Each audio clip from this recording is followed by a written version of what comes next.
آج جو آیت تلاوت کی گئی یہ سورہ کہف کی آیت ہے، اور اب تو تقریباً ہمارے بچے کو پتہ چل گیا ہے کہ سورہ کہف قرآن کریم کا وہ سورہ ہے جو آقا حسین نے نوک نیزہ پر تلاوت کیا تھا۔ کچھ نوحوں میں بھی یہ تذکر آ گیا ہے کہ سورہ کہف کی تلاوت، البتہ یہ واضح کر دیا جائے کہ پورے سورے کی تلاوت آقا نے نہیں کی، بلکہ پہلی 5 آیتوں کی تلاوت کی ہے۔ اب حسبت ان اصحاب الکہف والرقیم کانوا من آیاتنا عجبا، یہاں تک پہلی 5 آیت۔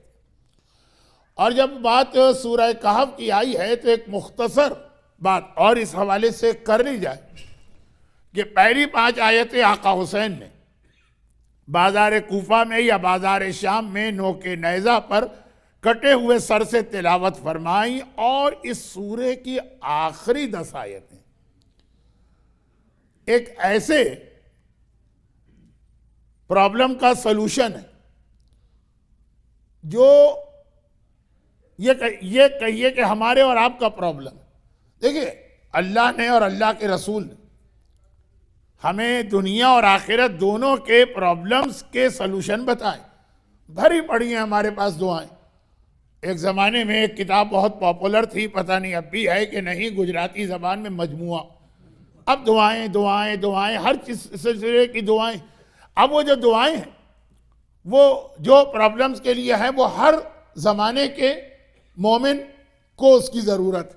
صحت، پیغمبر کے زمانے میں کیا لوگ بیمار نہیں پڑتے؟ اور کیا آج کے زمانے میں لوگ بیمار نہیں پڑتے؟ اور کیا چھٹے امام کے زمانے میں بیمار نہیں پڑتے؟ اب صحت کی دعا ہر دور کے مومن کے لیے۔ اور اس میں ایک چھوٹی سی بات آج عرض کر دوں، اگرچہ اس پہ الگ سے ایک گفتگو یا مجلس پڑھنے کا ارادہ ہے، لیکن جیسا میں نے کہا جو آج مومنین ہیں کل اس سے بھی کم ہوں گے، پرسوں اس سے بھی کم ہوں گے۔ تو ایک جملہ کہ اگر کبھی بیماری اس اسٹیج پر پہنچ جائے کہ طبیب اور ڈاکٹر کہہ دیں کہ بس اب ختم، اب ہم سے کوئی بات نہیں کہنا، بس اگر ذرا دعا کا قائل ہے تو یہ کہے کہ بس دعا کر دینا کہ اللہ اس بیمار کی مشکل کو آسان کرے۔ وہاں پر قرآن کریم کا سورہ نمبر 58 سورہ مجادلہ، ایسے مریض اور ایسے بیمار کے سرانے پڑھنے کی بڑی تاکید آئی۔ اور میں نے اس سے پہلے بھی ایک بار یہ عرض کیا تھا، لیکن پتہ نہیں کہاں، شاید یہاں بھی کہا ہو، 1 ہی منٹ کا جملہ ہے تو اگر ریپیٹ بھی ہو رہا ہے تو کیا حرج ہے کہ یہ قرآن کریم کا اونلی سورہ 114، قرآن کے 114 سورے، ان میں یہ قرآن کریم کا اونلی سورہ جس کی ہر آیت میں اللہ کا سب سے بڑا نام اللہ استعمال ہوا، یہ لفظ اللہ، جو بہت سارے علماء کے نزدیک اسم اعظم بھی سورہ قل هو اللہ تک سورہ توحید کہلاتا ہے، اور 4 آیتیں خالی ہیں، اس میں بھی ہر آیت میں اللہ نہیں آیا۔ سورہ الحمد جہاں سے قرآن کریم کا آغاز یا بگننگ یا اسٹارٹ ہے، 7 ہی آیتیں، وہاں بھی ہر آیت میں لفظ اللہ نہیں آیا۔ یہ لفظ اللہ ایک معجزہ ہے، یہ لفظ اللہ، اس کی برکتیں، اس کی پاور، لیکن یہ آج کی مجلس کا موضوع نہیں ہے۔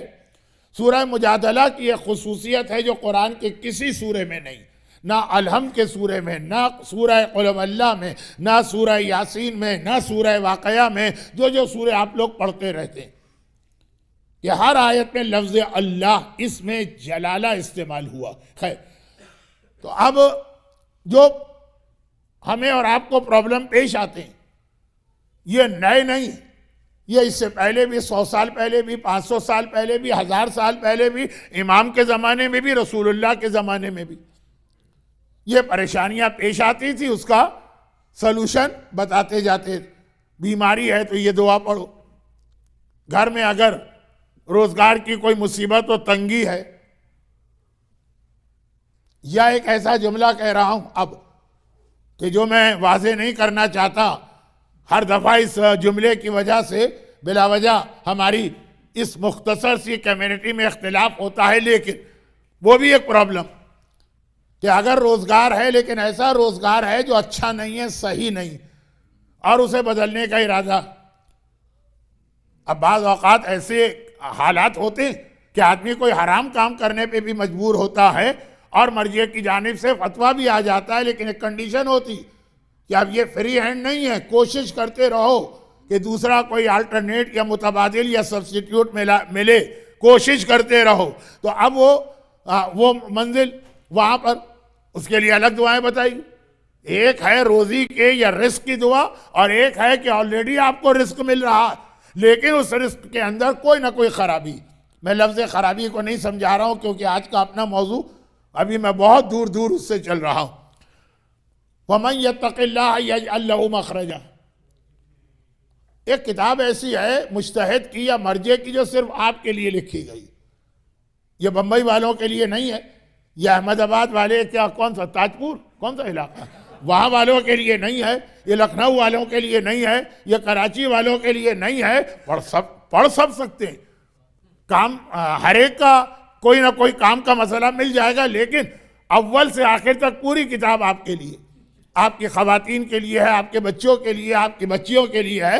الفقہ للمغتربین، a code of practice for Muslims living in the West.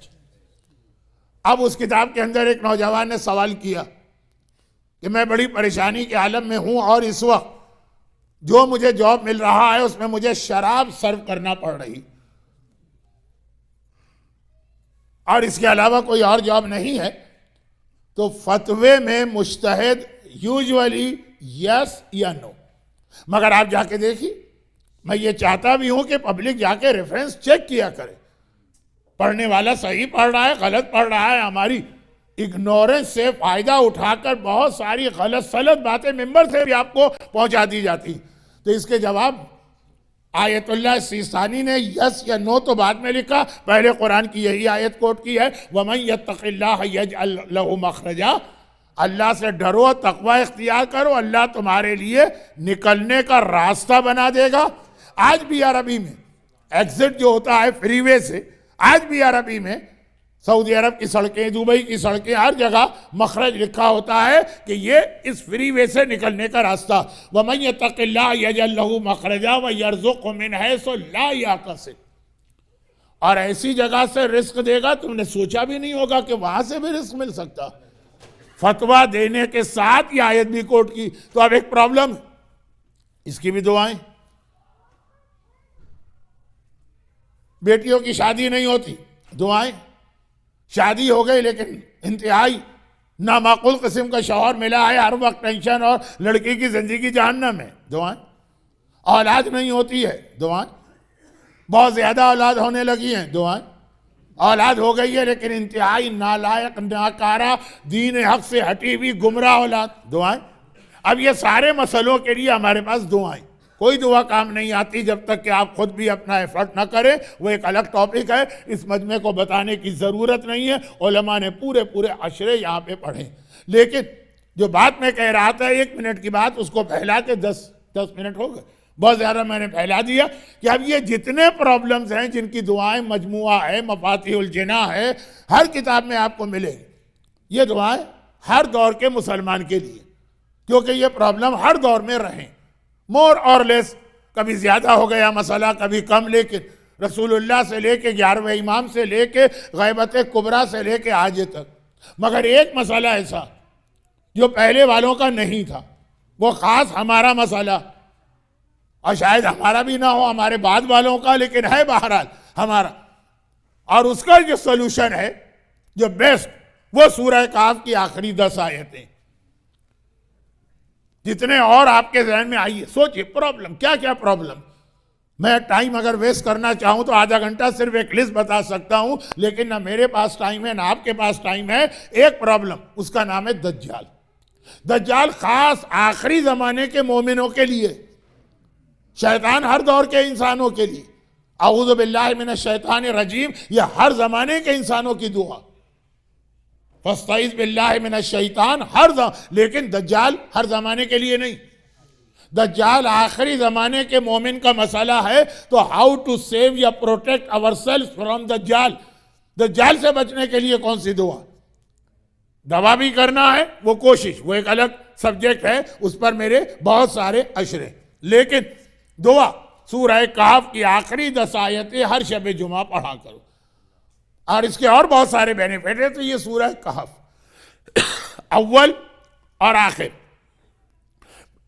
Start ہو رہا ہے آقا حسین کے بازار کوفہ کی تلاوت سے، اختتام ہو رہا ہے امام زمانہ پر، یعنی دجال کا مطلب امام۔ کتنی ایسی روایتیں، آج رات یوم سکینہ کی بنا پہ مجھے یہ باتیں نہیں کہنی چاہیے تھی، لیکن بہرحال یہ مجھے پتا ہے کہ آج رات کو جو مجمع مل گیا، یہ کل آنے والے کل تو نہیں ملے گا، اور پرسوں تو نہیں ملے گا، تو اس لیے یہ باتیں زبان پہ آ گئیں۔ وہ یہ کہ دجال سے بچنے کے لیے، اور دجال کا مطلب امام زمانہ، اور اب میں آپ کو کئی روایتیں وسائل الشیعہ جیسی کتاب سے سنا سکتا ہوں۔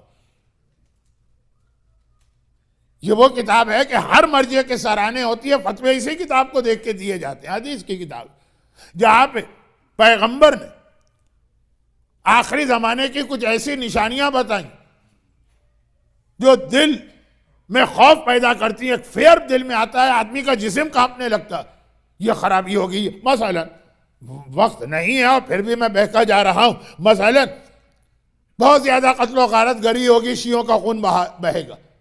میں بہت شارٹ کر رہا ہوں، کئی ایسے نشان، کئی اور سائنز آف ظہور۔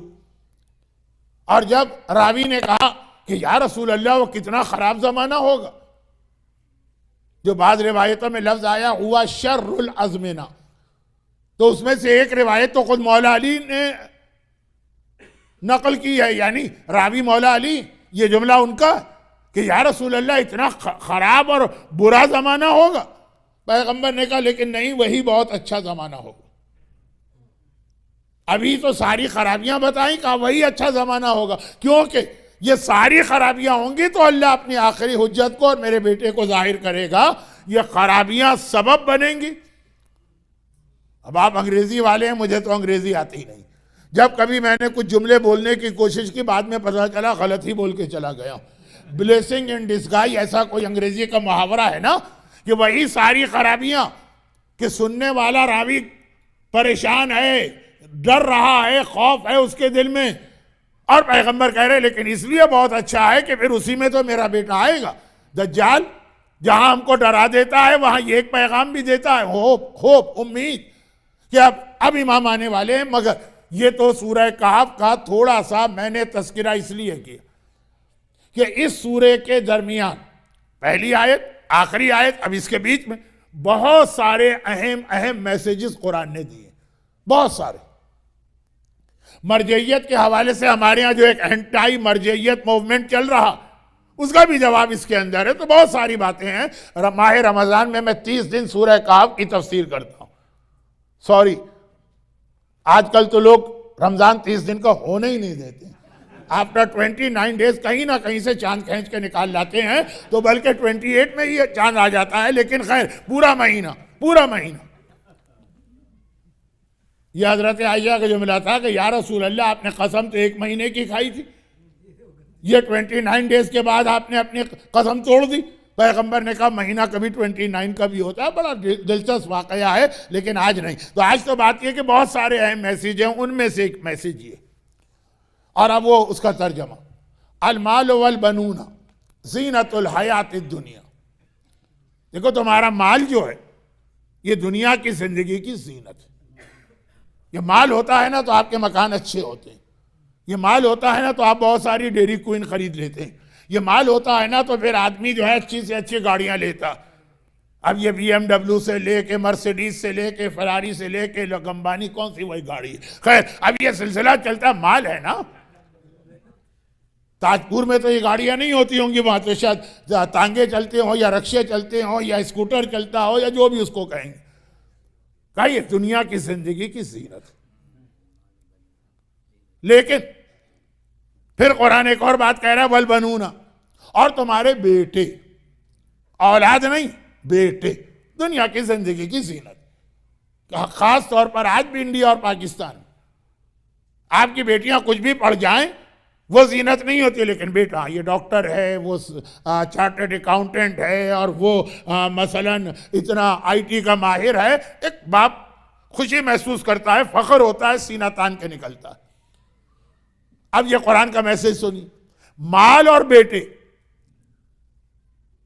یہ تمہاری دنیا کی زندگی کی زینت، مگر آخرت، اب جو قرآن کہہ رہا ہے hidden under the line messages سمجھتے جائیے۔ اب قرآن کہتا ہے والباقیات الصالحات، لیکن ایک چیز ہے باقیات الصالحات، خیر و عند ربک کا ثوابہ، اللہ کے یہاں ثواب بھی اس کا زیادہ ہے، مال کا نہیں۔ مال بھی اگر صحیح طریقے سے کما کے اچھی جگہ خرچ کیا جائے ثواب ہے، لیکن خیر سپرلیٹو ڈگری ہے، سب سے اچھی چیز وہ باقیات الصالحات۔ اور بیٹے اگر صحیح معنوں میں بیٹوں کی تربیت کیا اور ان کو دیندار بنایا، یہ ثواب دلوائیں گے، لیکن قرآن کہتا ہے کہ سب سے زیادہ ثواب، خیر سپرلیٹو، خیر کے معنی گڈ نہیں ہے، خیر کے معنی بیسٹ، وہ ہے باقیات الصالحات۔ وخیر و عملا، اور بہترین امید اگر کسی چیز سے، وہ باقیات الصالحات سے۔ مجھے یاد پڑ رہا ہے کہ یہ تھوڑا سا معروضہ میں اس سے پہلے اس ممبر پہ 2-3 سال پہلے عرض کر چکا ہوں۔ اب سوال یہ پیدا ہوتا ہے وہ باقیات الصالحات کیا چیز ہے؟ دنیا کی زندگی جو ہے وہ تو قرآن نے بالکل کلیئرلی مینشن کیا، مال اور بیٹے۔ تفاسیر میں اس کے کئی معنی دیے گئے ہیں، لیکن اگر آیت کے اسٹائل سے ہی دیکھیں تو اندازہ ہو جاتا ہے کہ باقیات الصالحات کیا ہے؟ کہا بیٹے دنیا کی زندگی کی زینت ہے، آخرت کے لیے کوئی اور چیز۔ تو اب بیٹوں کے سامنے کون سا لفظ آتا ہے؟ بیٹوں کے سامنے بیٹیاں آتا ہے۔ یہی وجہ ہے کہ صادق آل محمد امام جعفر صادق علیہ الصلاۃ والسلام اس آیت کی تفسیر میں فرما رہے ہیں کہ اس سے مراد تمہاری بیٹیاں۔ تو اب یہ بیٹے اور بیٹیاں، کہا بیٹا دنیا کی زندگی کی زینت ہے، نہ آخرت میں ثواب دلوا سکے گا، نہ اس سے کوئی امید کرنا۔ اور بیٹیاں وہ ہیں جو ثواب بھی دلواتی ہیں اور امید بھی۔ ثواب کے لیے تو آپ روایت سنتے رہتے ہیں کہ کبھی پیغمبر نے فرمایا جس نے 4 بیٹیوں کی کفالت کی وہ جنت میں میرے ساتھ اس طرح ہوگا کا ہاتین۔ اب وہ روایتیں نہیں پڑھ رہا۔ اور کبھی یہ جملہ آیا کہ بیٹے تمہارے پاس اللہ کی نعمت ہیں اور بیٹیاں اللہ کی رحمت ہیں۔ اب فرق یہ ہے کہ وَلَتُسْأَلُنَّ يَوْمَئِذٍ عَنِ النَّعِيمِ، نعمتوں کے بارے میں قیامت میں سوال ہوگا، رحمت کے بارے میں کبھی سوال نہیں ہوتا۔ بیٹوں کے بارے میں سوال کا جواب دیتے دیتے پتہ نہیں کتنا ٹائم گزر جائے قیامت میں، اور بیٹیوں کے بارے میں کوئی کسی قسم کا سوال نہیں، وہ رحمت بن کے آتی۔ کبھی امام نے یہ ارشاد فرمایا ہے کہ دیکھو جب کوئی آدمی کسی سے ملنے جاتا ہے تو جو گھر والا ہوتا ہے وہ تحفہ دیتا ہے آنے والے مہمان کو، آنے والے مہمان کو تحفہ دیا جاتا۔ یہ پہلی دعا جو آپ خانہ کعبہ کے دروازے پہ کھڑے ہو کے پڑھتے ہیں، ٹیکنیکلی جملہ غلط ہے تو اس کو ٹھیک کر دو۔ جو آپ مسجد الحرام میں داخل ہونے، اب کربلا تو ہر آدمی آج کل جا رہا، ایک بار کیا 10 دفعہ 15 دفعہ آپ ہو کے آئیں، تو آپ کو معلوم ہو گیا کہ معصوم کے حرم میں اس طرح منہ اٹھا کے نہیں جاتے، پہلے مین گیٹ سے باہر کھڑے ہو کر اذن دخول، انٹری کی پرمیشن لیتے ہیں، جب پرمیشن ملتی ہے تو آپ انٹر ہوتے ہیں۔ یہ اجازت جو لی جاتی ہے یہ ہر معصوم کے روضے پر ہے۔ مسجد النبوی سے سلسلہ شروع ہوتا ہے اور سامرہ مقدس کے اندر جو معصومین ہیں وہاں تک ہر روضے پر، لیکن مسجد الحرام یعنی خانہ کعبہ میں جب آپ انٹر ہو رہے ہیں تو وہاں کے اوپر جو اجازت ہے وہاں کوئی اجازت کا کنسیپٹ نہیں، وہاں پہ آپ یہ جملہ کہتے ہیں، یہ وہاں کا اذن دخول ہے۔ اگر میں اتنی گاڑی اردو کیا، یہ تو عربی میں پڑھ رہا ہوں، اگر وہ میں سمجھا سکا، اور وہ کیا ہے اذن دخول، کیا ہے خدا میں تیرا مہمان بن کے آ رہا ہوں، بغیر بلائے ہم نہیں جاتے، اللہ نے پہلے بلایا ابراہیم کے ذریعے تب ہم جا رہے ہیں، تو تیرا مہمان بن کے آ رہا ہوں۔ اور جب کوئی مہمان آتا ہے تو گھر والے کی ذمہ داری ہے، یہ وہ دعا کا ترجمہ میں پڑھ رہا ہوں جو آپ نے عمرے کے درمیان مکے میں پڑھی ہوگی، حج کے درمیان مکے میں پڑھی ہوگی کہ اے خدا، ایک طرح سے آپ اپنا حق جتا رہے ہیں، میں تیرا مہمان ہوں، تیرے کہنے پر آیا ہوں، اور ہر مہمان گھر والے کی ذمہ داری ہے کہ اس کا حق ادا کرے۔ تو میں سب سے پہلے تجھ سے مثلا یہ اور یہ اور یہ مانگتا ہوں، وہ جملے۔ اب وہاں پہ جو سب سے پہلے چیز مانگی جا رہی ہے وہ رحمت ہی ہے، لیکن بات جو کہہ رہا تھا کہ معصوم فرما رہے ہیں کہ جب اللہ سے آپ نے یہ کہا، اللہ کے گھر مہمان بن کے گئے تو آپ نے کہا گھر والا، میزبان، ہوسٹ گفٹ دیتا ہے آنے والے مہمان کو. یہ ایک طریقہ ہے اسلام کا، ایک سنت ہے اسلام کی. اسی حوالے سے معصوم فرما رہے ہیں کہ اب اگر کائنات کا سب سے اچھا ہوسٹ ہو اور کائنات کا سب سے اچھا گیسٹ ہو، جس کے پاس آپ جائیں گے، آپ کا جو اسٹیٹس ہے، جو سامنے والے کا اسٹیٹس ہے، دونوں اپنے اسٹیٹس کو دیکھ کر ایکسچینج آف گفٹ کریں گے. مثلا آپ کے یہاں بالکل ایک اجنبی اور فقیر آ گیا، اس کو بھی آپ گفٹ دیں گے. اور اگر آپ کا اپنا بیٹا آپ سے ملنے کے لیے آ گیا، اس کو بھی آپ گفٹ دیں گے. دونوں کے گفٹ میں فرق ہونا چاہیے. اور اگر آپ کے والدین آپ کے گھر کچھ عرصے رہنے کے لیے آ گئے، آپ ان کو بھی کچھ گفٹ دیں گے، مگر وہ تو ویسا تو نہیں دیں گے نا جتنا ایک عام مومن کو دیں گے. فرق ہوتا. تو اب بیسٹ کے پاس جا رہا تو ملے گا بھی اسے بیسٹ گفٹ. اللہ کی بارگاہ میں رسول مہمان بن کے جا رہے ہیں، جس کو ہم معراج کہتے ہیں. معراج کا سفر وہ سفر ہے جو پیغمبر نے خود سے نہیں کیا، اللہ نے باقاعدہ پیغمبر کو دعوت دے کے بلوایا.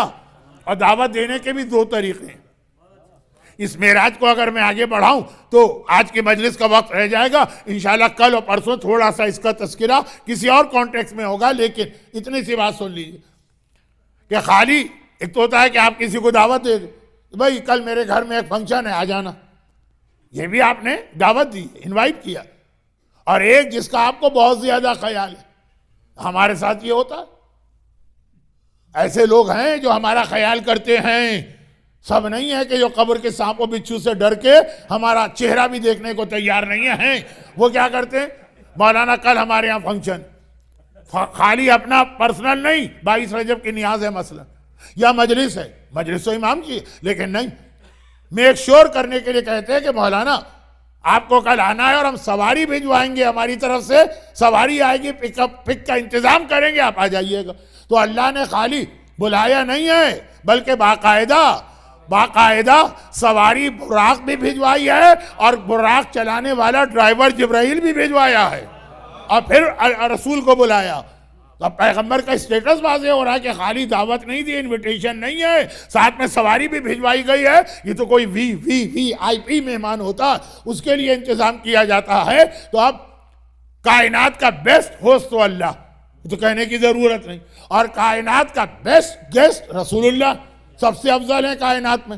یہ ربیع الاول کا مہینہ پیغمبر کی ولادت کا مہینہ، ربیع الاول کا مہینہ پیغمبر کی ہجرت کا مہینہ. خیر، اب پہنچے وہاں پہ، اور جب وہاں سے واپس آئے تو لوگوں نے سوال کیا. بات کی چیز ہے، کیا تحفہ ملا؟ بدن فاطمہ کو، فاطمہ کے بدن کو سونگتے جاتے ہیں، کہتے جاتے ہیں حاذہ ہبتو یا نخلتو یا ہدیۃ المعراج، معراج کی رات پروردگار عالم نے مجھے یہ تحفہ عطا کیا. بیسٹ کے پاس بیسٹ گیا تو تحفہ بھی اسے بیسٹ ملے گا. یہی امام کا آخری جملہ تھا کہ یاد رکھو، اگر بیٹی سے بہتر کوئی چیز ہوتی تو اللہ وہ اپنے حبیب کو عطا کرتا. کائنات کی سب سے بہترین چیز کا نام ہے بیٹی.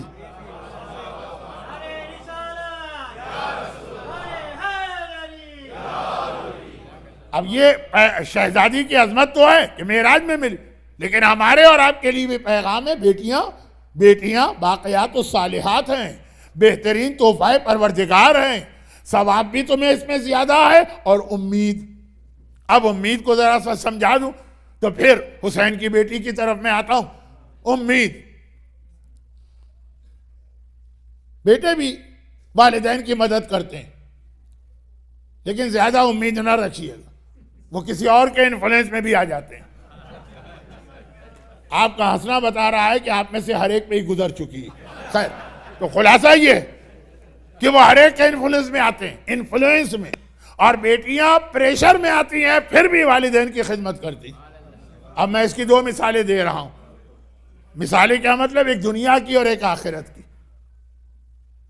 کتنی بچیوں کو میں جانتا ہوں، کتنی بچیوں کو، خاص طور پر جو کسی ایسے ماحول میں رہتی ہوں جو ہندو کلچر سے بہت ہی زیادہ انفلوئنس ماحول، جس کے بہت زیادہ اثرات ہندوؤں کے ہوں.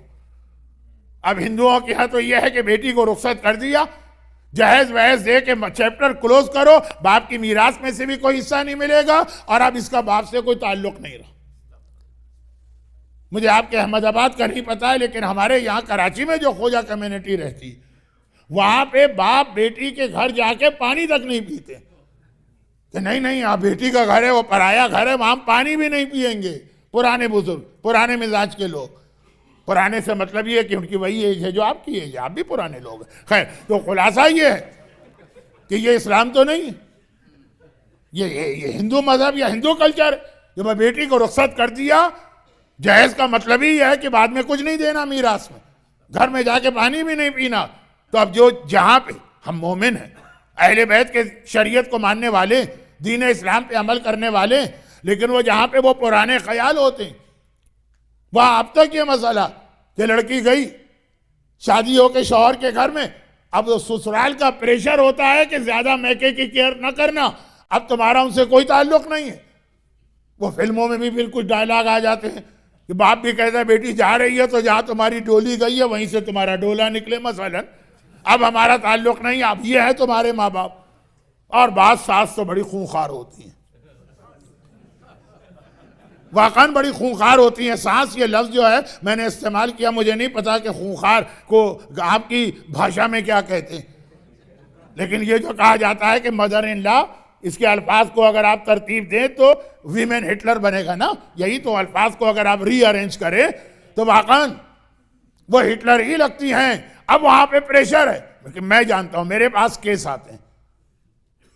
آپ کی کمیونٹی جہاں تک میری معلومات ہے ابھی تک اس سے محفوظ ہے، لیکن صرف آپ کی نارتھ امریکہ میں کتنی جگہ پرابلم، لڑکیوں پہ ظلم ہو رہا ہے ان کے شوہر کی طرف سے، لڑکیوں پہ ظلم ہو رہا ہے ان کے ساس کی طرف سے کہ خبردار اور میکے ویکے کا خیال نہ کرنا. وہ سارا ظلم و پریشر برداشت کر کے جہاں موقع ملتا ہے ماں کی خدمت، باپ کی خدمت، میکے کا خیال کرتی. اب میں تفصیل میں نہیں جا رہا کیونکہ ایک آدھ جملہ پہلے آ چکا. اور وہ بیٹا جس کی پہلی ذمہ داری ہے بوڑھے ماں باپ کا خیال کرنا، وہ کسی اور کے انفلوئنس میں آ کے بھول گیا. وہ لڑکی جس کی ایک طرح سے اتنی ذمہ داری نہیں ہے، پریشر میں آنے کے بعد بھی، کئی جگہ تو ٹارچر برداشت کرنے کے بعد بھی باپ اور ماں سے کچھ اتنا اٹیچمنٹ اور محبت ہے کہ وہ خدمت میں خدمت کی جا رہی ہے. دنیا کی بات ہے. اور آخرت کی بات آپ حضرات کے علم میں یہ ہے کہ میں مجلس ثواب کے لیے پڑھتا ہوں، لیکن زیادہ میرا یہ شوق ہے وہ ہے کوئسچن اینڈ آنسر سیشن. اس میں زیادہ انوالو ہو جاتا ہوں. تو اگر آپ کبھی کسی بھی امام بارگاہ کی وہ یوٹیوب پر ویڈیو دیکھیں جہاں مجلس بھی ہو اور وہیں پہ کوئسچن آنسر بھی ہو، بالکل آپ کو فرق لگے گا. دو مختلف انداز سے بات کی جا رہی ہے. تو کوئسچن آنسر سیشن میں یہ سوال بہت آتا.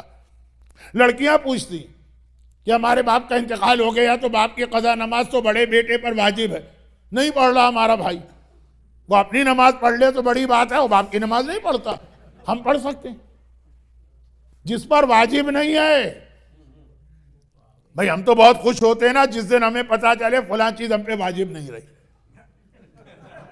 خوش ہوتا ہے آدمی. ارے واجب کو تو چھوڑیں، واجب اگر چھوٹا ہو جائے، مثلا 4 رکعت نماز کا ٹریولنگ میں جاؤ گے 2 رکعت رہ جائے گی، خوشی ہو جاتی ہے، نماز آدھی ہو گئی ہے، کنسیشن مل گیا، کم نماز پڑھنا پڑے گی. اور جہاں معافی ہوتی چلی جاتی ہے کسی واجب کی، اور وہاں پر ان پر واجب نہیں ہے، وہ تڑپی جا رہی ہیں کہ ہمیں باپ کی نماز پڑھنا. اور اگر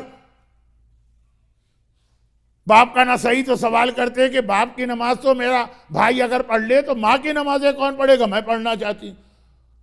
جس پر واجب ہے وہ توجہ نہیں دے رہا، جس پر واجب نہیں ہے وہ خوشی کے ساتھ آ کے پوچھ رہی ہے کہ کیا میں پڑھ سکتی؟ جواب تو دے دیا جاتا ہے کہ جی، کسی بھی مرنے والے کی قضا نماز اور روزہ دنیا کا کوئی بھی مومن کر سکتا ہے، کوئی ریلیشن ہو کہ ریلیشن نہ ہو، کوئی اس شریعت کی طرف سے ہدایت آئی ہو کہ نہ آئی ہو. حتیٰ یہ کہ وہ مرد ہے تو آپ عورت، اجازت ہے، وہ عورت ہے اور آپ مرد تو آپ کو اجازت ہے، وارثوں سے پوچھنے کی ضرورت بھی نہیں. مگر واجب صرف بڑے بیٹے پر. کیا مطلب؟ پڑھ ہر ایک سکتا.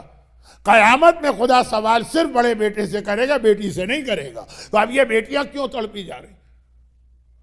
صرف اس لیے کہ باپ کے مرنے کے بعد قبر و قیامت میں کوئی عذاب نہ ہو رہا ہو. گھبرا رہی ہے یہ بچی، واجب نہیں ہے لیکن اگر میں پڑھ لوں تو ان کو فائدہ پہنچے گا. یہ ہے قرآن کہہ رہا امید کرو تو انہی بچیوں سے کرنا. دنیا میں بھی وہ سارے ٹارچر اور پریشر سسرال کا برداشت کر کے تمہاری خدمت کریں گی، اور آخرت کے لیے بھی جو اللہ نے بھی ان پہ واجب نہیں کیا وہ تڑپی جائیں گی. مجھ پر واجب ہو کہ نہ ہو، میرے باپ پہ کوئی عذاب نہ آ جائے، میری ماں پہ کوئی عذاب نہ آ جائے. یہ امید. اور یہی وجہ کہ جس کے پاس ذرا بھی دین کی سمجھ، وہ بیٹوں کے لیے نہیں تڑپتا ہے، وہ بیٹیوں کے لیے تڑپتا ہے. ہمارے پاس جب لوگ اولاد کے لیے دعا کرانے آتے ہیں یا دعا مانگنے آتے ہیں یا دعا پوچھنے آتے ہیں، 99% کہتے ہیں کہ مولانا کوئی دعا بتائیے بیٹا ہو جائے. امید بیٹی سے، کام بیٹی آئی، مدد بیٹی کرے. تو آپ جن کو سمجھ ہے، سینس ہے، احساس ہے، اویئرنیس ہے، وہ تڑپتے ہیں، چاہے وہ رسول ہو چاہے وہ امام ہو. حضرت نوح یا حضرت ابراہیم کا واقعہ مشہور. خدا بندہ ایک بیٹی دے دے. اب انہوں نے تو جس کانٹیکس میں کہا وہ آپ کے سمجھ میں نہیں آئے گا، لیکن یہ تمنا بیٹی دے دے. کیا کرو گے بیٹی لے کر؟ کہا جنازے کی رونق ہوتی ہے. پیغمبر کا اتنا ماتم آج تک کسی نے نہیں کیا جتنا ماتم بیٹی نے کیا.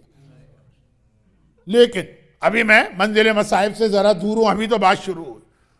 تو نبی ہو، رسول ہو، امام ہو، ہر ایک کو بیٹی چاہیے ہے جن کے پاس دین کی اویئرنیس ہے. یہ ہمارے کام آنے والی. اس سے ہمیں ثواب بھی ملے گا، اس سے ہمیں برکتیں بھی ملیں گی، اس سے ہمیں قبر کے اندر آسانی بھی ملے گی. بیٹیاں ہر ایک کو چاہیے. اور پھر اللہ کے رسول کو تو وحی معراج میں بیٹی مل گئی. مولا نے دعائیں کر کر کے زینب کو مانگا، حسین نے دعائیں کر کر کے سکینہ کو لیا. اب آئیے ذرا بہت تھوڑا سا ایک ہسٹری کا بیان بھی سن لیجئے. میں ہسٹری کے بیان کا اتنا زیادہ قائل نہیں ہوں. ریزن یہ ہے کہ ہسٹری اور اسپیشلی اہل بیت کے لیڈیز کی ہسٹری، اس کو سمجھنا بہت مشکل ہے. روایتیں اتنی مختلف ہیں. اہل بیت اطہار اپنے گھر کی خواتین کے بارے میں زیادہ کوئی ہسٹری کی باتیں نہیں بتاتے.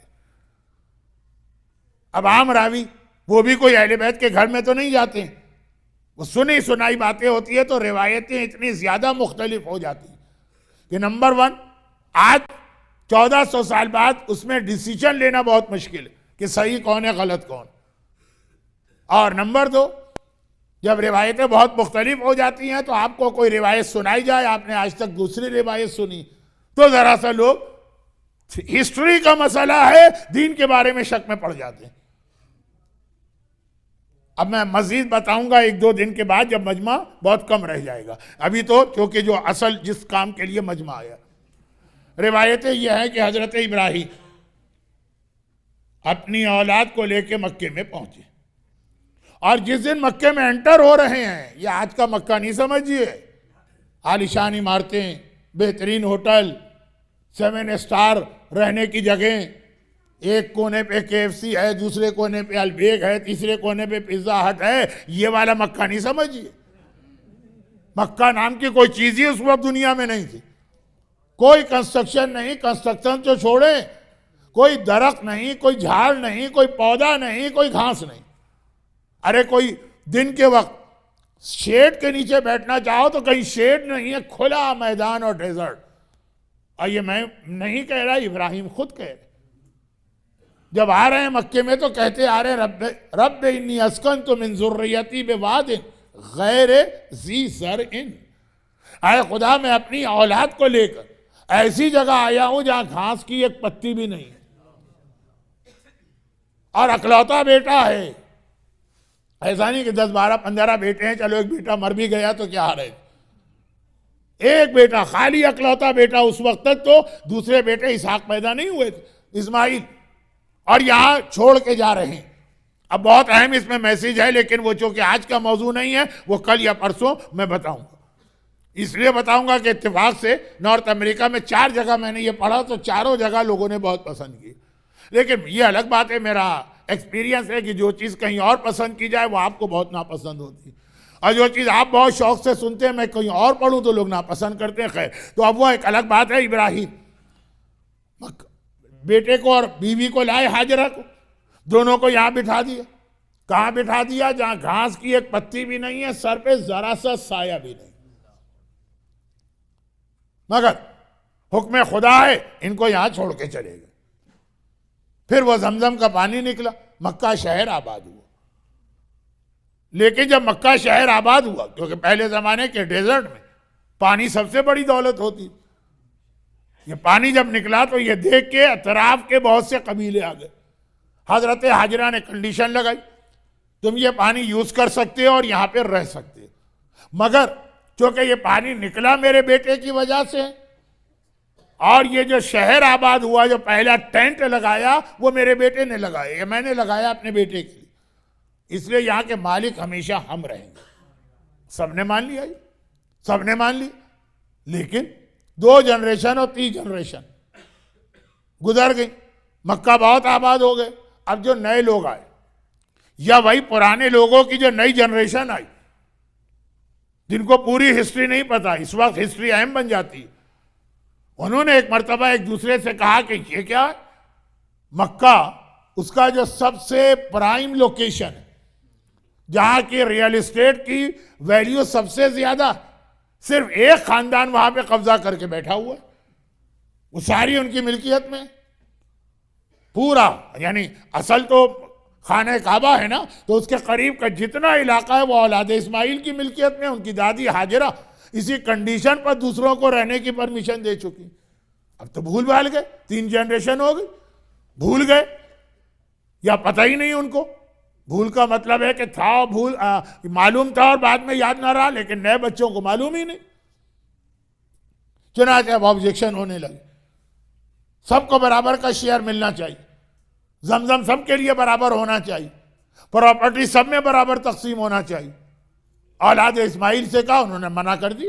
ہماری دادی نے اور ہمارے دادا نے، یعنی حاجرہ اور اسماعیل نے یہ شرط، یہ کنڈیشن لگا کر تھی تو تمہارے بزرگوں کو یہاں اجازت دی.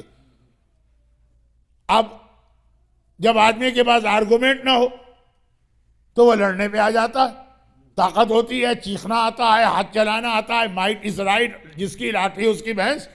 اب جب ان کے پاس کوئی دلیل نہیں تھی، لیکن میجورٹی تو ان کی تھی، قبیلے آتے گئے، پرانے لوگ یعنی اسماعیل اور حاجرہ ریڈ انڈین بن کے رہ گئے. اب یہ جو اتنے سارے آئے، انہوں نے ایک مرتبہ اٹیک کر کے اسماعیل کی 3rd یا 4th جنریشن کو مکے سے نکال دی. اور جب ظلم ہوتا ہے کسی قوم کے اوپر تو وہ آرگنائز طریقے سے نہیں بھاگتے ہیں، جس کو جہاں جگہ ملی وہ وہاں چلا گیا. پھیل گئی یہ لوگ پورے عرب. پھر ایک شخصیت پیدا ہوئی اسی خاندان کی، جن کا لقب ہے قریش. قریش نام نہیں ہے، قریش ان کا ٹائٹل ہے. اب یہ کون شخصیت تھی اس تفصیل میں نہیں جا رہا ہوں، جناب سکینہ کا بیان باقی. قریش قرشہ سے نکلا ہے، جس کے معنی ہیں کچھ اسکیٹرڈ چیزیں جو ہے نا اس کو جمع کیا جائے. جو چیزوں کو جمع کرتا ہے، بکھری ہوئی چیزوں کو، اس کو کہتے ہیں قریش. اس نے جمع کیا ان چیزوں کو. اب جیسے مرد حضرات یا خواتین کبھی عزا خانے میں اگر کھانے وغیرہ کی اجازت دی جائے، کس طرح سے کچرا جو ہے وہ اسکیٹرڈ ہوگا. کہیں 2 گلاس پڑے ہوئے، کہیں 4 کپ پڑے ہوئے، کہیں پہ یوز 3-4 پلیٹیں پڑی ہے، کہیں پہ 1 چمچہ پڑا ہے، کہیں پہ کانٹا پڑا ہے، کہیں پہ نیپکن پڑے ہوئے. کوئی کھڑا ہوگا ثواب کے لیے، جمع کرے گا. بہرحال قریش کو پھر قریش اس لیے کہتے ہیں کہ بڑی سینسیبل پرسنالٹی تھی. انہوں نے اپنے پورے خاندان کو ٹریس کیا، کہاں چلے گئے، اور ان سب کو لے کے آئے، جمع کیا، ایک طاقت بنائی، مکے پہ قبضہ کر دیا. یہ ہمارا حق ہے، ہم کو مل گیا. مکے والوں کی پرانی عادت ہے. اس کا مطلب ہے کہ جنریشن سے چلا آ رہا کہ جس کا حق ہوتا ہے، جب طاقت آتی ہے تو جو اصل مالک و وارث ہے اسی کو نکال باہر کرتے ہیں. بہت سارے اس سے میرے ذہن میں جملے آ رہے ہیں اسپائسی قسم کے، لیکن آج ٹائم نہیں ہے، پھر کسی موقع پر. مگر اس فیملی کی جو برانچ یمن چلی گئی تھی، جب ان کو یہ آفر کی گئی تو انہوں نے آنے سے انکار کر دیا، کیونکہ یمن میں وہ اسٹیبلش بھی ہو گئے تھے، اور یمن اس زمانے میں پورے عرب کے ڈیزرٹ میں سب سے زیادہ پیسے والا اور ترقی یافتہ ملک تھا۔ ایک ایسے راؤٹ پر تھا نا، یمن دنیا کے دو حصوں کو ملاتا ہے، جیسے آج سوئس کنال کی ایک اہمیت بن گئی تھی یا پناما کنال کی اہمیت ہے، پھر بھی یہ کم۔ یمن ایسٹ اور ویسٹ کو ملاتا ہے، انڈیا اور چین اور جاپان کو یورپ سے ملانے کا راستہ یمن ہے۔ بائی شپ سارا کارگو یمن میں آتا ہے، یمن سے بائی روڈ پھر سیریا ہوتا ہوا، تو بہت پیسہ تھا اور بہت ترقی بھی بہت زیادہ تھی، بہت بڑی سیولائزیشن تھی۔ حضرت سلیمان نبی کی شادی کس سے ہوئی تھی؟ یمن کی ملکہ سے ہوئی تھی، ملکہ سبا بلقیس، اور وہ اتنی بڑی اس وقت ان کی حکومت تھی جناب بلقیس کی کہ وہ جو ہدہد تھا جو دیکھ کر گیا تھا وہ حیران ہو کر گیا تھا، حضرت سلیمان کو بتائے تو یمن تو جو لوگ وہاں سیٹل ہو گئے۔ جیسے فرض کیجئے کبھی انڈیا میں کوئی ایسا ہندو مسلم فساد ہو جائے، خدا نہ کرے خدا نہ کرے خدا نہ کرے کہ مثلا احمد آباد سے لوگ نکلیں، احمد آباد ابھی احمد آباد ہے کہ نام چینج ہو گیا، کچھ سننے میں تو آ رہا تھا، خیر ابھی تک وہی ہے، چلے غنیمت ہے۔ تو اب یہ ہے کہ اسکیٹرڈ ہو گئے، اب کوئی آدمی آباد میں آئے کہ پوری کمیونٹی کو ہو جائے کہ یا مومن کمیونٹی کو جمع کرنا، جو امریکہ میں آ جائیں گے وہ کہیں گے ہم کیوں آئے واپس، ہم تو یہاں اٹلانٹا کے اندر اتنی ساری ڈیری کوئن کھول کے بیٹھے ہیں، ہم کیوں مرزا پور یا تاج پور کے اندر جائیں؟ یعنی یہ نیچرل چیز ہے، آپ کی مثال آپ کی توہین کے لیے نہیں دے رہا ہوں۔ ہمارے ہاں کراچی میں بھی جو فسادات ہوئے اور کتنا قتل عام ہوا، کراچی تو مشہور ہو گیا تھا سیکنڈ بیروت۔ اب اس وقت جو لوگ نکلے حالات کی وجہ سے، اس میں کچھ افریقہ گئے، حالات ٹھیک ہوئے وہ واپس آ رہے ہیں، گلف گئے حالات ٹھیک ہوئے واپس آ رہے ہیں، پاکستان ہی کے دوسرے شہروں میں گئے حالات ٹھیک ہوئے آ رہے ہیں، لیکن جن کو یہاں پہ اسٹیٹس مل گیا وہ واپس نہیں آ رہے۔ ہم یہاں سیٹ ہو گئے، یہاں کی زندگی اچھی ہے، یہاں پہ تو یمن والا جو برانچ ہے اس نے کام یہی رہیں گے۔ اب پورا خاندان حضرت اسماعیل کا مکے میں آ گیا سوائے ایک برانچ کی۔ اچھا اب یمن میں تھی کرسچینٹی، جب وہاں پہ رہے کئی جنریشن گزری، اور چونکہ اس وقت تک اسلام نہیں آیا تھا تو Christianity is a true real مذہب، تو وہ سب لوگ عیسائی ہو گئے۔ پھر عیسائیوں میں ایک طریقہ ہوتا ہے کہ اگر کسی کو عبادت کا بہت شوق ہے تو وہ دنیا کو چھوڑ کے جنگل میں جا کے چرچ بنا کے رہتا ہے، اس کو راہب کہتے ہیں، صرف اس کو نماز و روزہ ہے اور کچھ نہیں چاہیے۔ تو جو راہب جب بن جاتا ہے تو اس کا اپنا جتنا بھی کیش اور ایسٹس ہے وہ اس کی فیملی میں چلے جاتے ہیں، زندگی میں ہی چلا، اس کا اب کوئی تعلق نہیں۔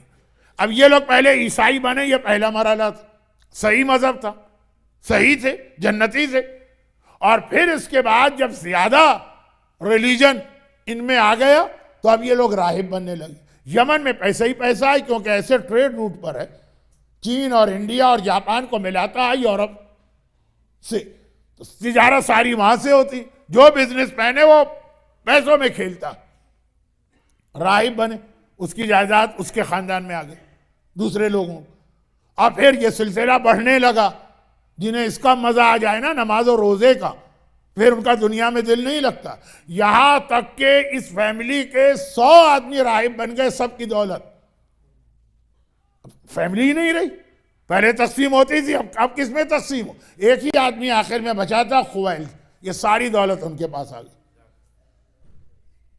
100 بڑے بڑے بلینر اپنے زمانے کے وہ راہب بن گئے، عبادت دولت ان کے پاس آ گئی، تو وقت وہ آ گیا کہ اپنی فیملی میں یہ اکیلے رہ گئے، باقی سب تو راہب بن گئے، یہ اکیلے رہ گئے ہیں اب تو۔ بہرحال جو راہب نہیں بنے اس کو تو دوست احباب رشتہ دار، چنانچہ انہوں نے کہا کہ اب میں مکے جاتا ہوں، یہاں رہ کے کیا کروں، امیڈیٹ فیملی جو ہے وہ ساری کی ساری عبادت کی طرف چلی گئی، یہ ساری دولت لے کے مکے میں آئے۔ مکے میں آنے کے بعد ان کے یہاں ایک بیٹی پیدا ہوئی، پہلی بیٹی جس کا بیان آج کی مجلس میں آ رہا، اور بعض علماء کہتے ہیں کہ نہیں، یمن میں ہی بیٹی ہو گئی، بلکہ اسی کی وجہ سے پریشان ہو کے مکے میں آئے۔ دیکھیں یہ پرابلم آپ کا ہوگا، آپ کا اگر نہیں ہے تو نارتھ امریکہ میں ہر جگہ، اور وہ یہ ہے کہ بیٹیاں پیدا ہوئیں، اب شادی کا مسئلہ، پوری فیملی جو امیڈیٹ فیملی وہ ساری راہب بن چکی ہے، بیٹی پیدا ہو گئی ہے، جوان ہوگی تو اس کی شادی کرنا، انڈیا اور پاکستان میں تو آج بھی یہ طریقہ ہے، بیٹی پیدا ہوئی شادی 20 سال بعد ہے، عقل مند والدین ابھی سے اس کے نام پہ یا کوئی انویسٹمنٹ کرتے ہیں یا کپڑے یا زیور یا سامان جمع کرنا شروع کر دیتے. باپ نے دیکھا کہ اب بیٹی ہو گئی، اب میں یہاں رہا ہوں تو کوئی رشتہ ملے گا ہی نہیں، تو سارا کے سارا خاندان ہاتھ سے نکل چکا ہے، وہ راہب بن گئے. راہب تو شادی بھی نہیں کرتے ہیں، تو اب آگے ان کی نسلیں بھی ختم. اب یاد آیا کہ مکے میں تو اصل ہمارا ریل خاندان اسماعیل والے وہ سب وہاں، تو بیٹی کی فیوچر اور شادی کے لیے وہ مکے کی طرف منتقل ہوئی. خویلد اپنی یہ ساری دولت اور بیٹی کو لے کے آئے، اسی بیٹی کا نام خدیجہ بنت خویلد. جب خویلد کا انتقال ہو گیا تو اس ساری جائیداد جناب خدیجہ کے ہاتھ میں آ گئی، اور وہ اس زمانے میں پورے مکے کی سب سے مالدار عورت. پھر تو ان کے حالات آپ سنتے رہتے ہیں. یہ پہلی بیٹی تھی جو اس خاندان جو تذکرہ آج ہونا ہے اس کے حوالے سے ہمارے سامنے آئی. بٹ اولاد اسماعیل کی جو برانچ یمن گئی، اب وہ بہت کئی سینچریز گزر گئے تو وہ بھی کئی برانچز میں تقسیم ہو گئے. یہ تو خویلد آ گئے، لیکن اسٹل کچھ لوگ ابھی وہاں موجود ہیں، اور ان میں سے ایک آدمی اپنے قبیلے کا سردار بنا جس کا نام تھا امرؤ القیس. یہ امرؤ القیس نام کا عرب میں ایک شاعر بھی ہے، وہ بالکل الگ چیز. یہ اپنے قبیلے کا سردار بنا، اولاد اسماعیل میں ہے، عیسائیت پر ہے. اب یہاں پہ روایتوں میں اختلاف ہے جس کی وجہ سے میں ہسٹری کی ڈیٹیل میں نہیں جانا چاہتا، ایک خالی ورژن پڑھ رہا ہوں، اور وہ یہ ہے کہ اب اس کے یہاں یہ پرابلم ہوا کہ 3 بیٹیاں ہو گئیں. چوتھے امام کی حدیث ہے کہ 4 چیزیں غیرت مند آدمی کو رات کو سونے بھی نہیں دیتی. ان میں سے ایک ہے بنتن، اگر بیٹی ہو ولو کانا مریمہ، چاہے مریم جیسے اسٹیٹس کی کیوں نہ ہو، پریشانی ہوتی ہے اور باپ اور ماں کو. جب شہزادی شادی کے قابل ہوئی، رسول اللہ کی پریشانی پتہ ہے نا آپ کو، کس سے شادی کی جائے، میچ کون ہوگا فاطمہ کو. جب میرے مولا کی بیٹی زینب جوان ہوئی، مولا کی پریشانی دیکھی. یہ چیزیں چونکہ میں اس منبر پہ پڑھ چکا ہوں، یہ تو مجھے اچھی طرح یاد. مولا پریشان ہوئی، مولا کائنات کا مشکل کشا، ہر ایک کی پریشانی دور کرنے والا، مگر ظاہری اعتبار سے ہی بتانے کے لیے کہ بیٹیاں جب شادی کے قابل ہوتی ہیں تو صحیح میچ ڈھونڈنا باپ کی ذمہ داری بھی ہے اور باپ کے لیے پرابلم بھی ہے. وہ عام ہمارے اور آپ کے گھر کی بیٹی نہیں ہے، زینب ہے، زینب، فاطمہ ہے، فاطمہ، وہ مسئلہ تھا. لیکن ابھی حضرت اسماعیل کی اولاد کی ایک برانچ اسٹل یمن میں.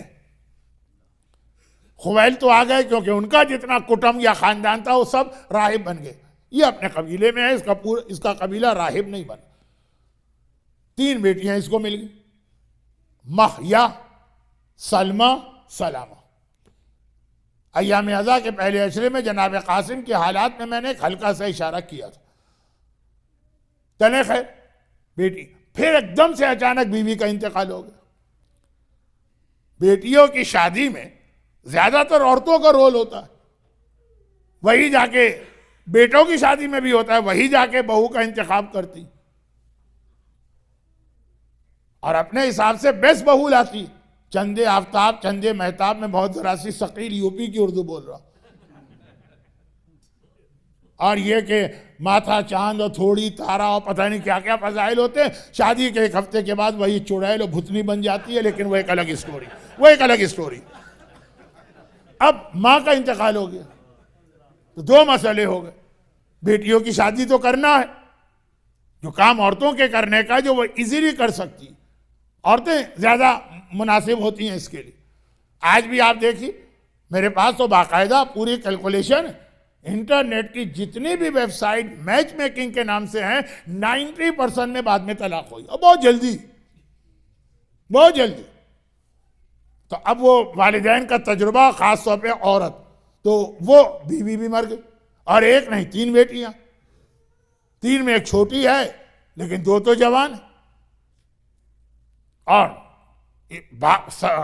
قبیلے کا سردار ہے تو اسے یہاں پہ اپنی بیٹیوں کے لیے کوئی میچ نہیں مل رہا. اس وقت دنیا کی سب سے بڑی مملکت تھی اسلامی حکومت، چنانچہ یہ مدینے آ گیا. ایک چیز یہ اپنے پاس لے کر آیا کہ مجھے کسی بہت ہی شریف آدمی سے اپنی بیٹیوں کی شادی کرنا. شرافت، اب یہ کیوں یہ دل میں خیال پیدا ہوا؟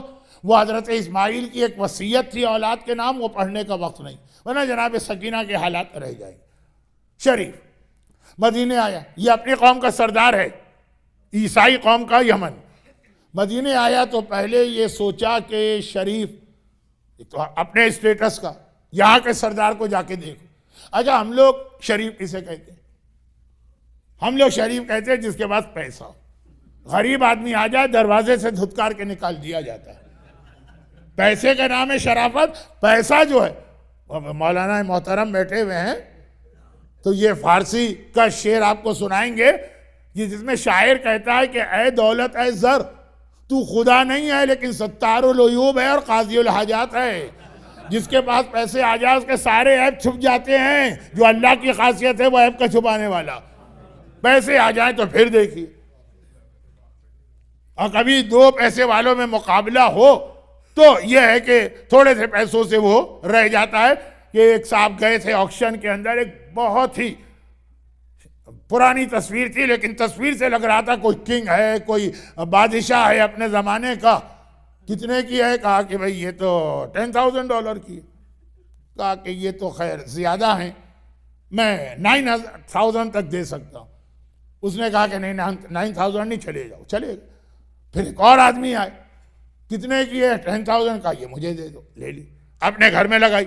اگلے ہفتے دعوت ہوئی ان کے گھر میں، ہر ایک سے کہتے پھر رہے ہیں کہ میرے دادا کے دادا کو آپ کو پتا ہے وہ کتنے بڑے بادشاہ تھے، یہ تصویر ان کی ہے، وہ جو ہے یہ۔ تو وہ جو پہلے صاحب تھے انہوں نے کہا $1,000 کا فرق رہ گیا، ورنہ آج یہ میرے دادا ہوتے۔ تو خیر، اچھا تو مسئلہ یہ ہے کہ پیسہ، موچی کے بیٹے کو جو ہے نا وہ سلیمان نبی کا بیٹا بنا سکتا ہے، پیسہ اسی کو کہتے ہیں۔ آدمی بھی جھک جھک کے سلام کرتے ہیں۔ اور پیسہ، اور دوسری چیز کسی کے پاس پاور آ جائے، پاور ہنگر جو آج کل ہے نا، کرسی کے لیے ہر آدمی کیوں دوڑا جا رہا ہے؟ یہ والی کرسیاں نہیں، لیکن جو وہ کرسی آپ سمجھ رہے ہیں کہ جو ہر ایک کو کرسی چاہیے کہ بھائی پھر خود بخود عزت، احترام، فضیلت سب مل جاتی۔ اب یہ دو الگ الگ چیزیں ہیں۔ مدینے پہنچے، اب آپ کی توجہ کے اوپر ہے، میں تو اس اسٹائل کی مجلس پڑھتا ہی نہیں ہوں، لیکن یہ جملے آ گئے۔ مدینے پہنچے تو کہا شریف آدمی سے رشتہ کرنا۔ اتفاق سے اس وقت مدینے کے اندر خلیفہ وقت یا حاکم وہ تھے جن کے پاس دونوں باتیں جمع تھی۔ پیسے تو اتنے تھے کہ غنی کہلاتے تھے، اور حکمران بھی تھے۔ طاقت بھی ہے جو آدمی کو اتنا بڑا بنا دیتی ہے، پیسہ بھی ہے، وہاں دونوں چیزیں۔ تو کہا کہ چلو یہیں جا کے دیکھ لو، پہلا تو یہی ہے، شریف ہوگا۔ وہاں گئے، 2 دن 3 دن بیٹھے، کہا پیسہ ہے، طاقت ہے، شرافت کہیں نظر نہیں آ رہی۔ بہت سارے واقعات ہیں اس میں، لیکن اس کو شارٹ کرنا ہے، آپ کو اپنے گھر بھی واپس جانا ہے۔ بہت ہی بددل ہو کے اٹھے۔ جس خاندان کی بنیاد ہی فعل حرام اور عمل زنا اور گناہ کبیرہ پہ وہاں شرافت آئی تو کیسے آئے؟ تو کہا کہ نہیں بھائی، یا تو شرافت نہیں ہے، اب شریف آدمی ڈھونڈنا۔ مدینے کے اندر آ گئے، مختلف سٹنگز میں جاتے ہیں، دعوتوں میں جاتے ہیں، جو لوگ کہیں بیٹھ کے گپ شپ کرتے ہیں۔ پہلا زمانہ، واٹس اپ نہیں، فیس بک نہیں ہے، اور موبائل نہیں ہے، کمپیوٹر نہیں ہے، ٹیلی ویژن نہیں ہے، ریڈیو نہیں ہے، تو لوگ شام کے وقت خود ہی بیٹھ کے جگہ جگہ، یہاں ایک چوپال، وہاں بیٹھک، باتیں ہوتی ہیں، یہ مختلف جگہوں پہ جاتے ہیں۔ کہیں پہ کوئی ایسا آدمی نظر نہیں آ رہا جس کو ان کا دل کہے کہ وہ شریف۔ مگر ایک چیز دیکھی کہ روزانہ شام کے وقت شہر مدینہ سے باہر کوئی مزدور تھکا ہارا آ رہا ہوتا ہے، اور اس کے بالوں کی حالت، اس کے چہرے کی حالت، اس کے پاؤں کی حالت بتا رہی کہ دن بھر یہ مزدوری کر کے آ رہا ہے، اور کسی ایسی جگہ مزدوری کر کے آ رہا ہے جہاں مٹی وغیرہ کا بہت کام ہے، کوئی کھیت، کوئی باغ، وہاں سے ہی آ رہا آتا ہے، اسی راستے سے گزرتا ہے۔ اس کو دیکھ کے سلام تو ہر ایک کرتا ہے، وہ آگے بڑھ جاتا ہے، اور جیسے ہی وہ آگے بڑھتا تو چھوٹے چھوٹے بچے 6 سال، 5 سال، 10 سال، 8 سال، وہ وہاں کھڑے ہوئے اس کا انتظار کر رہے ہیں۔ وہ ہر ایک کے پاس سے رکتا ہوا آگے مسجد کے اندر چلا جاتا۔ خیر، وہ یہ تو ڈھونڈ رہا تھا کسی مزدور کو، کوئی تھوڑی، کو بہت ہی شریف آدمی کو۔ تو شریف کا مطلب پیسے والا ہو، کم از کم وائٹ کالر ہو، 3 پیس سوٹ پہن کے ٹائی لگا کے بیٹھا ہوا ہو تو وہ ان کو دیکھ رہا ہے، وہ دوسرے دن بھی تیسرے دن بھی روزانہ دیکھ رہا ہے۔ آخر اس کے دل میں خیال پیدا ہوا کہ بچے کیوں کھڑے ہوتے، وہ اس کے پیچھے چلا، کیا دیکھا کہ بچوں کے قریب سے گزر رہا، اور جو پیسے اس کے پاس ہیں وہ تھوڑے تھوڑے چپکے سے ہر بچے کے ہاتھ میں دیتا جاتا ہے۔ آخری منزل آتی ہے اس کے پاس کچھ نہیں رہتا اور یہ اپنے گھر میں چلا جاتا ہے۔ ایک بار اس نے آج دیکھا، نیکسٹ ڈے دوبارہ دیکھا، اور اس کو اندازہ ہو گیا کہ سارا دن یہ کھیتوں میں کام کر کے جتنا کماتا وہ اپنے گھر جانے سے پہلے مدینے کے ان یتیم بچوں میں تقسیم کر دیتا۔ بھئی یتیم بچوں کی اپنی ایک خاصیت ہوتی، ان کا لباس، ان کا چہرہ، وہ جو آپ مرثیے میں بھی بعض اوقات سنتے ہیں کہ ہندا کا مکالمہ جناب سکینہ سے یتیمی کسے کہتے ہیں، یتیمی کی نشانیاں، وہ سب تقسیم کرتا ہے۔ جب وہ آگے بڑھتا ہے اپنے گھر تو کچھ نہیں ہوتا، ایک بے اختیار اس کی زبان پہ عربی کا صیغہ تعجب آیا، ما اشرف ھذا الفتى، یہ جوان کتنا شریف ہے۔ اچھا اس کے ذہن میں تو یمن سے نکلتے وقت ہی شریف آدمی کی تلاش، اب اختیار ایکسٹیمپو اس نے کہا یہ نوجوان کتنا شریف۔ عجب عربی میں جوان کو شباب بھی کہتے ہیں، فتح بھی کہتے ہیں، اس نے لفظ فتح استعمال کیا۔ یہ لفظ فتح قرآن کریم میں حضرت ابراہیم کی جوانی کے لیے آیا تھا، اور کب آیا تھا؟ جب ابراہیم نے سارے بت توڑ دیے اور قوم نے پلٹ کے اپنے بت خانے میں دیکھا بت ٹوٹے ہیں، کہا کس نے توڑے؟ تو لوگوں نے کہا ایک جوان ہے، شباب نہیں کہا، ایک فتح ہے جو بتوں کو توڑ کے گیا۔ پتا چلا قرآن میں فتح اس جوان کو کہتے ہیں جو بت شکنی کیا کرتا ہے۔ تو اگر ابراہیم نے اپنی قوم کے بت توڑے تو علی نے خانہ کعبہ میں 360 بتوں کا خاتمہ کیا۔ یہی اس کے بعد والے جملے پہ میں نعرہ چاہتا تھا، اس وقت بھی لگا دیجئے گا، تو شباب نہیں کہا، شباب ہر نوجوان کا نام، فتح اس نوجوان کا نام ہے جو جوانی میں بت شکنی کرتا ہے۔ یا وہ ابراہیم قرآن میں آئے یا علی اس مکے کے اندر آئے، یہی وجہ ہے کہ اس نے بھی علی کو دیکھ کر کہا ما اشرف ھذا الفتى، فتح یہ جوان۔ اور اس کو تو چھوڑو، جبرائیل بھی اگر علی کا قصیدہ پڑھنے آئے تو جوان نہیں کہا، لا فتح الا علی لا سیف الا ذوالفقار۔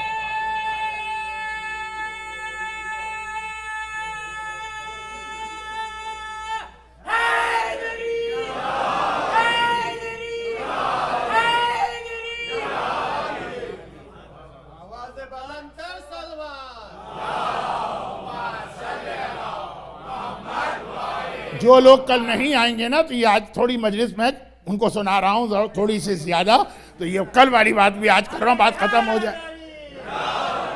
تو کتنا شریف ہے نوجوان۔ اب معلومات شروع کی، پتہ چلا یہ سارا دن یہودی کے باغ میں کام کرتا ہے اس تیز ترین دھوپ میں، اور جو آتا ہے یہ مدینے کے یتیم بچوں جس کی طرف توجہ دینے کی مدینے کے کسی ملینر اور بلینر کے پاس فرصت ہی نہیں تھی۔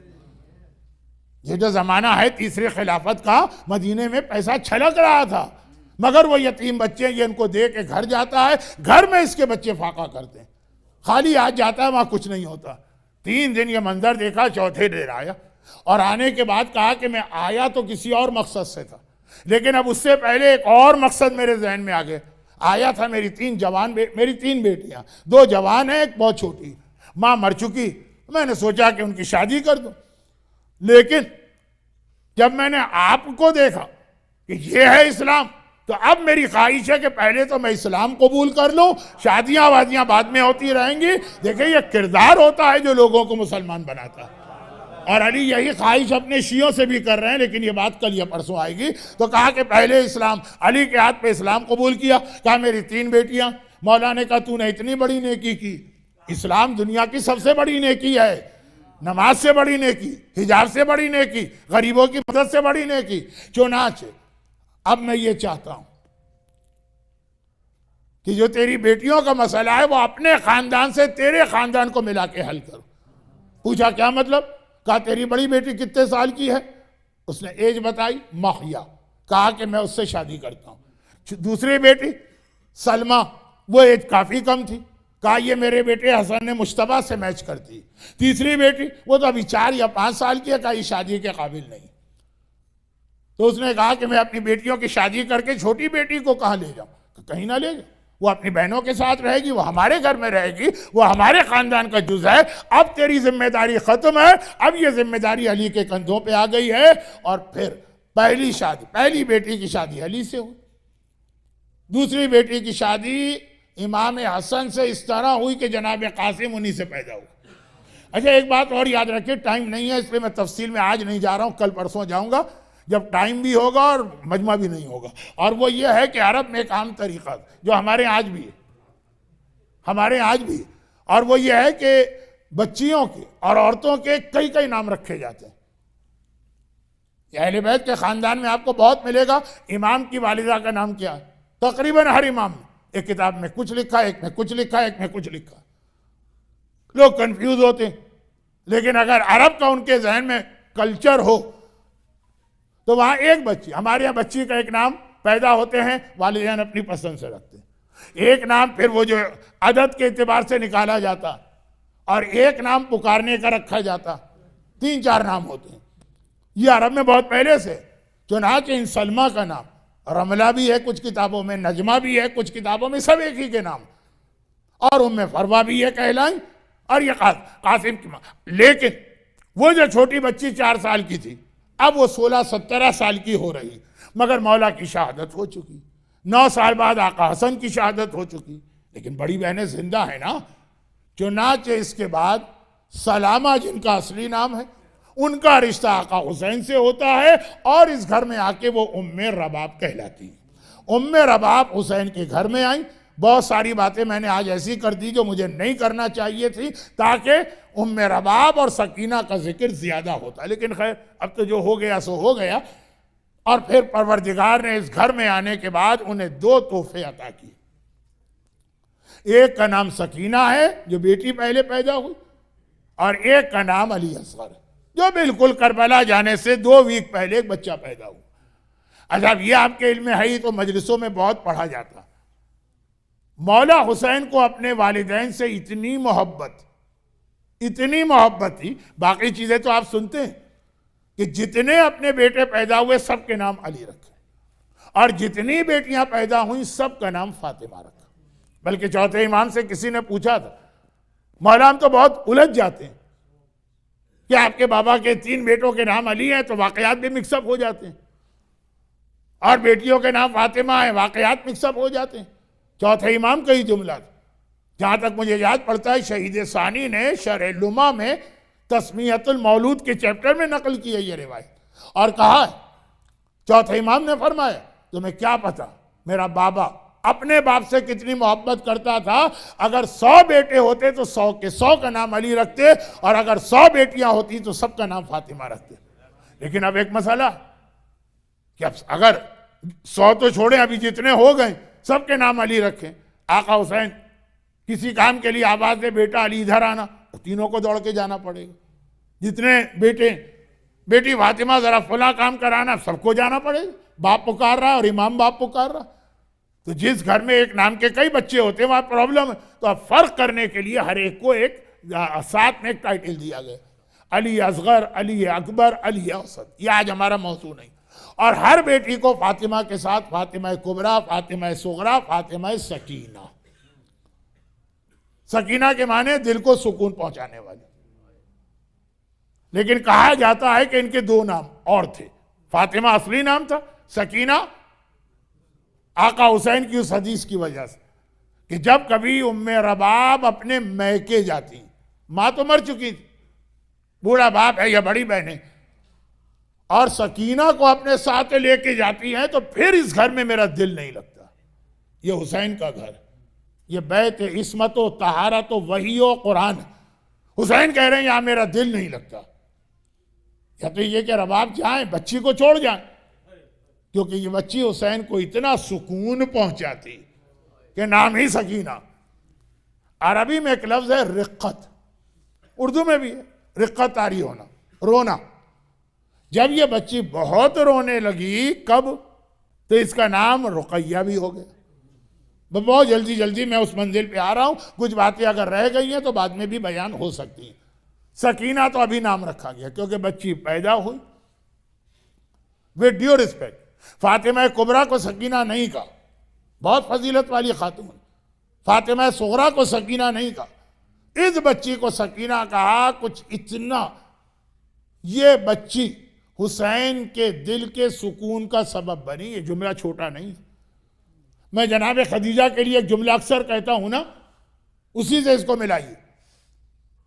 قرآن کریم کہتا ہے کہ جو تمہارے لائف پارٹنر، اللہ نے ان کو پیدا کیا، وَمِنْ آیَاتِهِ إِنْ خَلَقَ لَكُم مِّنْ أَنفُسِكُمْ أَزْوَاجًا لِتَسْكُنُوا إِلَيْهَا، تاکہ وہ تمہیں سکون پہنچائے۔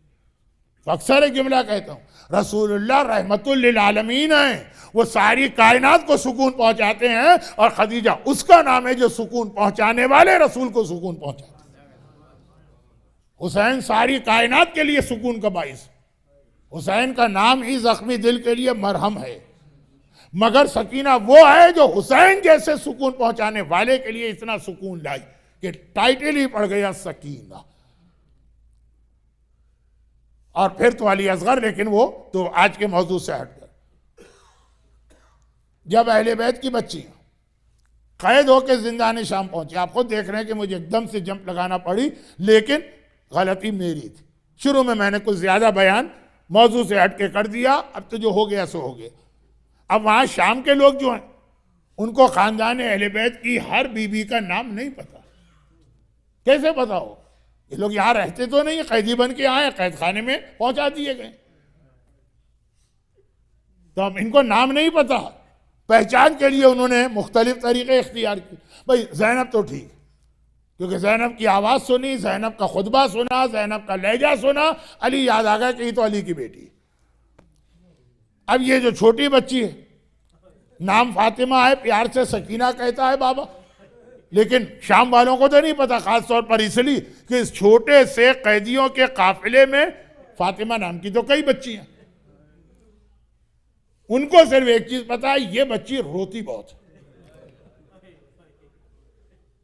پوری رات روتی رہتی، تو انہوں نے نام ہی اس کا رکھ دیا رقیہ۔ جب تذکرہ کرتے ہیں نا وہ رونے والی، اردو میں ہم اسی طرح کہیں گے اگر نام کسی کا نہیں پتا ہو۔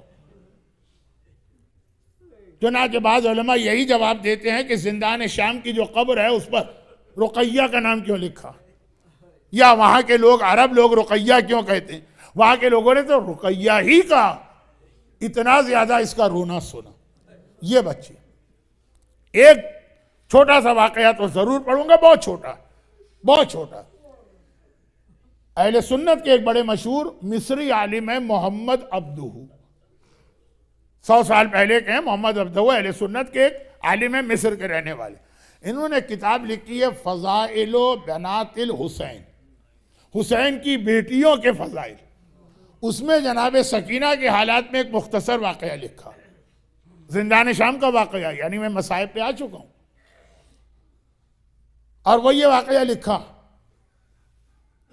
مولا کے پاس وہ جو جناب سکینہ کے نانا آئے تھے امرؤ القیس، وہ جو واقعہ میں نے تفصیل سے پڑھا، اس کو اس سے ملانا تھا۔ کاش میں تھوڑا سا نہ بہکا ہوتا تو بہت ہی زیادہ آپ حضرات کو ان واقعات کے اندر بھی ایک لطف اور ایک تازگی لگتی، لیکن اب تو جلدی ایک واقعہ لکھا۔ زندان شام میں اہل بیت اطہار کو جو غذا ملتی ہے وہ کتنی کم ہوتی ہے۔ فاتح خیبر حیدر کرار کی بیٹی زینب، جو شام غریبہ بھی ساری رات اس بڑھاپے میں بھرے گھر کا پہرا دیتی رہی اور گھومتی رہی، زندان شام میں اتنی کمزور تھی کہ نماز شب بیٹھ کے پڑھتی، اور جواب یہ ہے کہ آنے والی غذا اتنا کم ہوتی ہے کہ میں اپنا حصہ بھی بچوں کو دے دیتی۔ لیکن زینب کا حصہ بچوں کو جاتا ہے تو کم از کم بچوں کی تو بھوک اور پیاس مٹ جائے، بچے بھی اتنے بھوکے اور پیاسے۔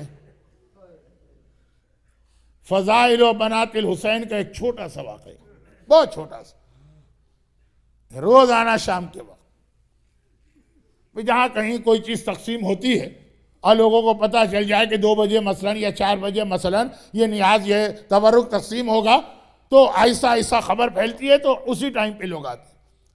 زینب اپنا حصہ سکینہ کو دیتی ہیں، سکینہ کیا کرتی؟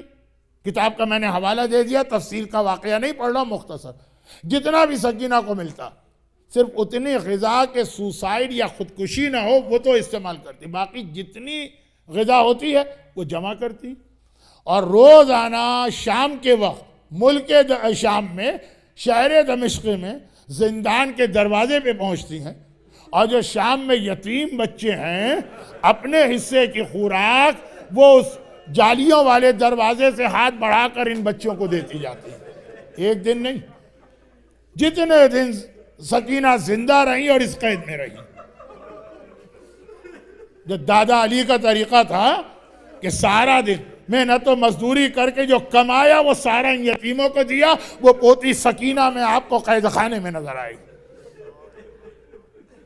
شام کے چھوٹے چھوٹے بچے یتیم، پہلے زمانے میں تو ہر شہر میں یتیم ہوتے تھے جن کو کوئی خیال کرنے والا نہیں ہے، ان کے اپنے خاندان والے بھلا دیتے ہیں۔ حسین کی سکینہ خیال کرتی، اور اس کا تعلق اس واقعے سے بھی کہ بازار کوفہ میں جب ایک مومنہ ام حبیبہ نے پانی پلاتے ہوئے سکینہ سے کہا تھا کہ بیٹی تو بہت پیاسی ہے، پانی پی لے، اس کے بعد میرے حق میں 2 دعائیں کرنا، کیونکہ خدا تم جیسے یتیموں اور قیدیوں کی دعا بہت جلد قبول کرتا۔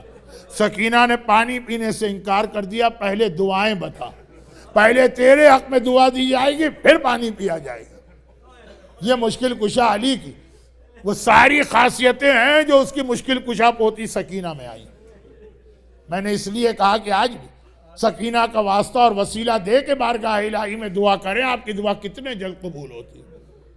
یہ قید خانے میں سکینہ کا اس حالت قید میں اور بھوک اور پیاس میں، یہ وہ طریقہ جو دادا علی نے شہر مدینہ کے بازاروں میں دکھایا، اور دادی فاطمہ نے 3 دن کی روٹیاں یتیم و اسیر و مسکین کو دے کے بتائیں۔ دادا اور دادی کی خاصیتیں جس بچی میں جمع ہوئی اس کی کیا فضیلت ہوگی۔